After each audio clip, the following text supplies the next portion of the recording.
চাঁদের দূরবর্তী রহস্যময় অঞ্চল থেকে নমুনা সংগ্রহের উদ্দেশ্যে রওনা দেয় চীনের মহাকাশযান সাংই-6। এর আগে এ অঞ্চল থেকে আর কোনো নভোযান চাঁদের নমুনা সংগ্রহ করতে পারেনি। চাঁদের দক্ষিণ মেরু থেকে 2 কেজি চাঁদের মাটি ও শিলা সংগ্রহ করা এই মিশনের লক্ষ্য। এছাড়াও চাঁদের দক্ষিণ মেরুতে পানির উপস্থিতি সম্পর্কে তথ্য সংগ্রহ ও চাঁদের ভূতাত্ত্বিক ইতিহাস ও বিবর্তন নিয়ে আরও বিস্তারিত তথ্য জানাই হচ্ছে এই মিশনের উদ্দেশ্য। শুক্রবার মহাকাশযানের সফল উৎক্ষেপণের মাধ্যমে চাঁদে অনুসন্ধানের নতুন অধ্যায়ের সূচনা করেছে চীন।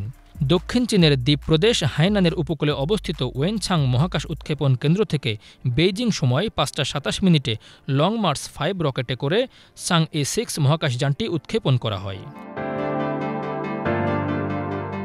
সাংই-6 মহাকাশযানটি এর আগের সাংই-5 এর মতোই 4টি অংশে গঠিত।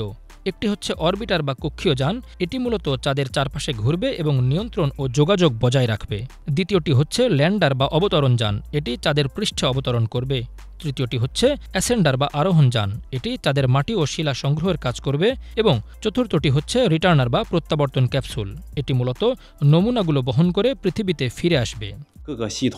আরেকটি অসাধারণ ও নিখুঁত উৎক্ষেপণ, এবং আমি বিশ্বাস করি আমরা অত্যন্ত সুনির্দিষ্ট ও সঠিক কক্ষপথ স্থাপনের মাধ্যমে দুর্দান্তভাবে শুরু করতে পেরেছি। চাং-6 মিশনকে আমাদের শুভেচ্ছা জানাই। আজকের উৎক্ষেপণের সকল প্যারামিটার চমৎকার, এটি আমাদের জন্য একটি দৃঢ় ভিত্তি স্থাপন করেছে। আমরা ট্রান্সলুনার ইনজেকশন পরিচালনা করব, তারপরে চাঁদের অবতরণ, নমুনা সংগ্রহ এবং পৃথিবীতে ফিরে আসার কাজগুলো সম্পাদন করব। China national space administration CNSA এর তথ্য অনুসারে উৎক্ষেপণের প্রায় 37 মিনিট পরে সাংই-6 মহাকাশযানটি রকেট থেকে আলাদা হয়ে পৃথিবী থেকে চাঁদের কক্ষপথে প্রবেশ করে। CNSA ঘোষণা করেছে সাংই-6 মহাকাশযানের উৎক্ষেপণ সম্পূর্ণ সফল হয়েছে। Bangla vision news desk.